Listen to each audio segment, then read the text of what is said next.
Halo teman-teman, kembali lagi dengan saya Robi di channel Visual Logic Stuff. Di video kali ini kita akan membahas produk dari DCT, yaitu Toyota Corolla Levin GT FX yang baru aja rilis di Indonesia pada awal Juni 2025. Nah, seperti apa produknya? Kita akan lihat nanti, tapi sebelumnya kita akan lihat packagingnya dulu. Untuk packaging di bagian dalamnya, di sini ada akrilik sebagai display teman-teman, dan di bagian luarnya terdapat plastik seperti ini. Lalu di bagian samping seperti ini, di bagian belakang di sini ada line art dari Corolla Levinnya, dan di bagian sebelah kanannya lagi seperti ini. Lalu di bagian bawah, ini mantep banget ya. Di harga 140.000 dia udah ada license teman-teman ya, seperti ini. Lalu di bagian sini ada warning seperti biasa. Untuk bagian atapnya sendiri seperti ini. Dan ya seperti itu untuk packagingnya. Langsung aja kita unboxing diecast-nya. Nah, ini dia diecast-nya yang udah saya buka dari kemasan atau covernya, dan kita bisa lihat untuk akriliknya sendiri ini ya biasa aja teman-teman ya. Di bagian sudut-sudutnya masih kerasa agak tajam-tajam gitu. Lalu di bagian bawahnya di sini nggak pakai baut, sistem penguncinya itu pakai bubble seperti ini. Sekarang kita akan coba buka dulu sealnya. Nah, sekarang kita akan buka ya. Di bagian sini ada tulisan RWB AE86 seperti yang kalian lihat. Kenapa bisa begitu? Ya karena ini merupakan salah satu cikal bakalnya RWB yang sekarang teman-teman ya. Jadi dulu itu Nakaisang bikin proyekan Levin ya teman-teman, walaupun livery dan warnanya bukan yang ini, tapi body kitnya ini pakai yang dibuat sama Nakaisang dulu. Nanti akan sedikit saya jelasin teman-teman ya. Nah, ini untuk unitnya kita akan lihat dulu sekilas. Semoga aja aman dan gak ada yang miss QC. Untuk bagian samping kirinya kelihatannya sih oke. Lalu di bagian depannya seperti ini. Di bagian samping kirinya juga kelihatannya oke. Di bagian belakangnya kelihatannya oke juga. Dan di bagian bawahnya kelihatannya oke juga nih. Jadi langsung aja kita akan lihat detailnya sekarang. Nah, seperti biasa kita akan bahas dari bagian wingnya dulu. Nah, di bagian wingnya ini dia menyatu dengan body teman-teman, lalu dicat warna putih, dan finishingnya sendiri menurut saya ini oke banget loh. Saya nggak nemu ada efek kulit jeruk di bagian sebelah situ, dan yang jelas ini wingnya gede banget ke belakang teman-teman ya, lebar maksudnya tuh. Ya karena ini cikal bakalnya RWB, Nakaisang dari dulu berarti udah suka yang lebar-lebar gitu ya body kitnya. Dan kita bisa lihat juga untuk kaca belakangnya ini dari Mika, ada listnya juga warna hitam seperti yang kalian lihat. Terus untuk kaca belakangnya juga ini lumayan bening, dan di bagian interiornya bisa kita lihat ada roll bar warna silver seperti itu. Terus juga di sini ada garis body yang menurut saya agak kegedean juga sih ya garis bodinya, tapi masih oke lah ya. Terus di bagian atapnya sini dia juga sama warnanya putih glossy seperti bagian wing, dan sayangnya ini bagian atapnya ada garis-garis kotor gitu. Semoga aja nanti kalau dikompon bisa hilang teman-teman ya. Tapi overall untuk cat atap dan juga wingnya ini saya suka banget. Semoga aja bisa dipertahankan sama DCT. Ya, seperti itu untuk bagian belakangnya. Sekarang kita akan lihat bagian depannya. Nah, untuk bagian depannya seperti ini teman-teman. Di kaca depan yang gede banget ini ada tulisan Rauhwelt, dan juga tulisannya lumayan oke ya, nggak ada bleber-blebernya. Lalu di sekeliling kacanya juga dikasih list warna hitam biar kelihatan lebih realistis. Di bagian sini juga ada wiper yang menyatu dengan kaca. Kacanya lumayan bening juga. Terus juga di bagian interiornya bisa kita lihat ada beberapa detail yang kayaknya diwarnain tuh warna merah. Nanti juga kita akan bongkar seperti apa bagian interiornya. Yang jelas ini setirnya setir kanan, dan di bagian dalamnya juga ada roll bar juga warna silver seperti itu. Terus di kiri kanannya juga ada spion. Spionnya ini dari plastik ya teman-teman. Nah, ini dari plastik keras. Terus juga ada reflektor, bukan reflektor sih, cuma dicat warna silver. Ini bagus ya. Tapi sayangnya di bagian kap depannya ini kenapa catnya nggak glossy juga ya? Terkesan kayak ngedove gitu tuh. Kalian lihat gitu.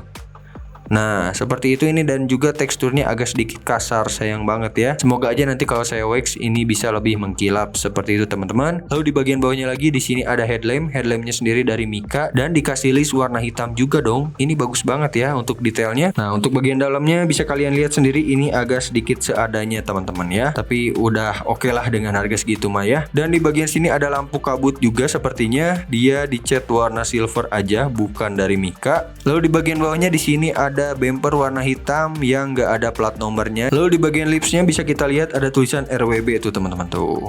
Nah, untuk lipsnya sendiri dia menyatu dengan body juga teman-teman, dicat warna hitam, hitam doff ya. Dan ini catnya bagus loh, hitam doffnya ini bagus. Dan sekarang kita akan lihat bagian samping kirinya teman-teman ya. Nah, untuk samping kirinya seperti ini teman-teman, bisa kita lihat di bagian sini ada tutup tangki bahan bakar, dan untuk lakukannya ini kelihatan banget ya, kalian bisa lihat sendiri tuh. Lalu di bagian sini juga ada over fendernya juga. Terus untuk catnya sendiri ini kenapa ya, sebelah sininya tuh catnya glossy, sedangkan bagian bawah sini tuh doff gitu. Kenapa nggak dibikin doff aja sekalian gitu kan ya, tanggung banget. Lalu di bagian sini juga ada kaca ya, kacanya juga dikasih list warna hitam, dan ada stiker-stiker kecil seperti ini. Yang saya lihat di sini ada tulisan Beleza, yang di bagian bawahnya kurang kelihatan sama saya, dan di bagian depannya juga di sini ada kaca dari Mika juga, ada listnya warna hitam. Lalu di bagian interiornya bisa kita lihat ada kursi bucket seat. Terus untuk spionnya bisa kalian lihat di sini dia dikasih cat warna silver tuh.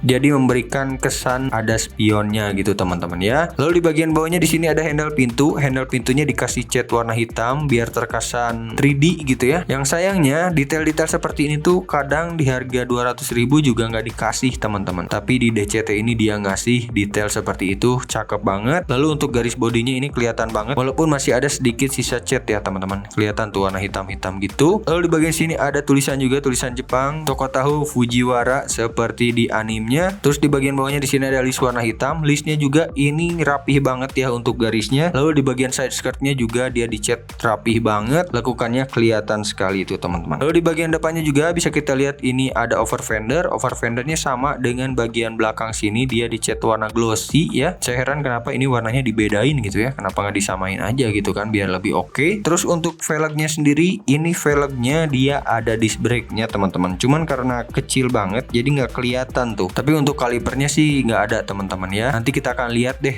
gimana detail dalamnya. Terus untuk bannya sendiri ini dari karet dan dia rolling harusnya. Tuh rollingnya lumayan lancar juga. Di bagian depannya lancar juga teman-teman ya. Dan nanti juga di akhir kita akan coba tes rolling teman-teman ya. Oke, sekarang kita akan lihat bagian belakangnya.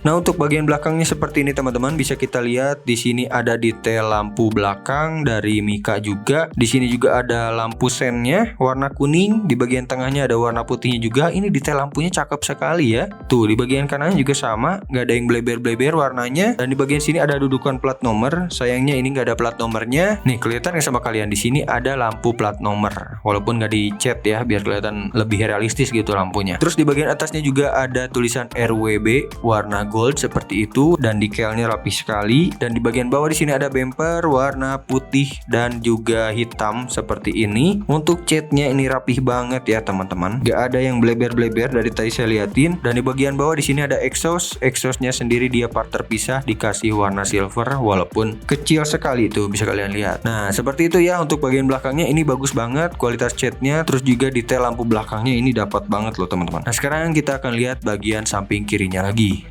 Nah untuk samping kirinya seperti ini teman-teman, gak ada perbedaan yang berarti. Cuman di sini tuh kayak ada sedikit berlubang gitu ya. Tapi ini bukan lubang sih ya. Ini buat apa saya nggak tahu fungsinya. Coba kalian yang tahu tulis di kolom komentar ya. Tapi selebihnya nggak ada perbedaan lain selain tutup tangki di bagian sebelah sini. Jadi kita akan lihat bagian base-nya sekarang. Nah, untuk base-nya sendiri dia seperti ini dan terbuat dari plastik teman-teman ya. Di sini kita bisa lihat ada detail yang dikasih warna silver, yaitu bagian pipa exhaust-nya. Terus juga di sini ada tulisan Made in China. Di bagian sini ada 1:64 RWB Toyota Corolla Levin GT Epix AE86. Karena ini license jadi ada tulisan nama mobilnya di bagian sebelah sini teman-teman ya. Lalu di sini juga ada logo DCT atau Diecast Team. Ini detailnya udah oke banget lah ya. Lalu di bagian sini juga ada baut plus, di belakangnya juga ada. Untuk rodanya sendiri ini ada alurnya teman-teman. Nih bisa kalian lihat ada alurnya bagian depan dan bagian belakang. Nah sekarang saya penasaran nih bagian dalamnya seperti apa. Jadi kita akan bongkar dulu nih sebentar ya. Nah ini dia yang udah saya buka bautnya teman-teman. Ini untuk sistem pembukanya mudah banget. Seperti ini kita tinggal angkat. Semenjak rilisan Toyota Alphard jadi mudah banget membukanya ya. Kalau yang R34 itu susah banget bukanya. Nah di dalamnya seperti ini. Nih untuk bagian base-nya tadi seperti ini teman-teman ya. Jadi untuk membuka rodanya kita tinggal tarik aja seperti ini tuh.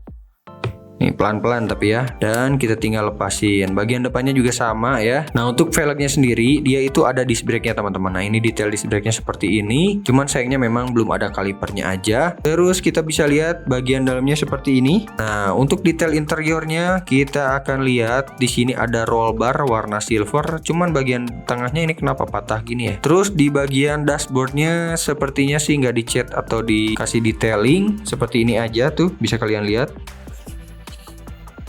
Nah, seperti itu ya. Cuman saya lihat itu setirnya gede banget ya. Dibanding kursi aja gedean setir tuh. Kok bisa gitu kayak gitu. Cuman untuk bagian lainnya detail sih ya. Ini termasuk detail walaupun nggak dicat. Yang dicat itu hanya bagian warna merah aja. Itu tuh pipa apa ya? Coba yang tahu tulis di kolom komentar ya. Itu pipa apar atau nos. Lalu untuk kursi bucket seatnya juga di situ ada detail seat beltnya walaupun nggak diwarnain. Bisa kalian lihat. Nih, untuk kursi bucket seatnya dikasih seat belt walaupun dia gak dikasih warna teman-teman ya. Jadi seperti itu untuk detail interiornya, lumayan detail sebenarnya walaupun gak dikasih cat lagi ya. Sekarang kita akan coba tes ini rollingnya lancar atau enggak. Nah, seperti yang kalian lihat ini rollingnya kurang lancar terutama di bagian rodanya. Saya tahu penyebabnya kenapa, karena dia tuh tadi sistemnya pakai penjepit plastik. Jadi dia itu kurang ke bawah gitu ya, kurang jepit ke bawah, makanya dia seperti ini tuh.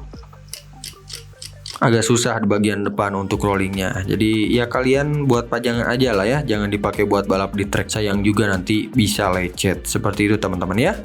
Nah, jadi kesimpulannya gimana? Apakah worth it DCT harga 140 ribuan ini? Kalau kalian fans RWB gitu ya, ini menurut saya worth it banget dan wajib buat dikoleksi teman-teman. Pertama, dia itu murah ya, ini murah. Terus liverynya sih memang bukan seperti mobil aslinya. Kalau mobil aslinya itu cuma dicat warna hitam dan ada tulisan RWB-nya di bagian kaca depan. Terus velgnya juga warna gold. Yang ini liverynya agak sedikit fantasi. Tapi untuk body kitnya ini bener. Terus juga detailnya oke banget. Catnya juga bagian atap dan bagian sini oke. Kalau kalian dapat bagian yang kap mesinnya glossy juga itu udah oke banget. Terus yang gak kalah penting ini udah dapat display ya. Di harga 140 ribu mana ada produsen lain gitu yang ngasih display juga. Walaupun displaynya ya seadanya akriliknya ya, nggak terlalu tebal dan masih ada runcing-runcingnya juga. Tapi harga segitu gitu ya, nggak ada yang bisa lawan menurut saya. Terus dia juga udah license. Mantap kan? Gimana nggak mantap tuh? Kalau kalian mau beli nanti saya coba cantumin linknya kalau udah ada di marketplace ya. Nah seperti itu aja. Menurut kalian gimana? Tulis di kolom komentar. Kalau kalian ada saran dan masukan juga jangan lupa sampaikan di kolom komentar. Terus juga bagikan ke teman kalian yang anaknya RWB banget, pasti tahu ya dengan mobil ini. Barangkali jadi tertarik beli juga gitu ya. Dan seperti biasa bantu saya subscribe channel ini biar channel ini makin berkembang. Dan follow Instagram saya juga di visualogic_staff untuk mendapat update yang lebih cepat ya.